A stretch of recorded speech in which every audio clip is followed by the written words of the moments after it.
அந்த களப்பிரர் காலம் சொல்கிறோம்ல, சங்கம் மருவிய காலம், அது வந்து அண்மை காலத்தில் முன்வைக்கப்பட்ட விளக்கத்தின்படி இது வந்து பெரிய மாற்றத்தை நோக்கி இட்டு சென்ற காலம்னு சொல்கிறாங்க. ஓகேவா?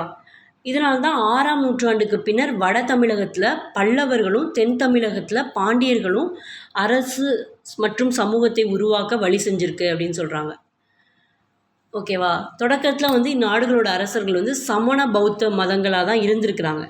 படிப்படியாக அவங்கள வந்து சைவ வைணவ பக்தி இயக்கத்தால் வந்து அவங்க மாறி சைவ வைணவத்துக்கு போயிருக்காங்க. இதுக்கு எக்ஸாம்பிளுக்கு வந்து நம்ம மகேந்திரவர்மன் வந்து மாறியிருப்பார் இல்லையா, சைவத்துக்கு, சமணத்துலேருந்து சைவத்துக்கு மாறியிருப்பார். அப்புறம் அரிகேசரி மாரவர்ம பாண்டியன், அவரும் வந்து கூன் பாண்டியன் சொல்லுவாங்க, அவரும் வந்து சமணத்துலேருந்து சைவத்துக்கு மாறி 8000 பேரை வந்து கழுவேற்றிருப்பார். இது எல்லாமே எக்ஸாம்பிளாக இருக்குது அப்படின்னு சொல்கிறாங்க.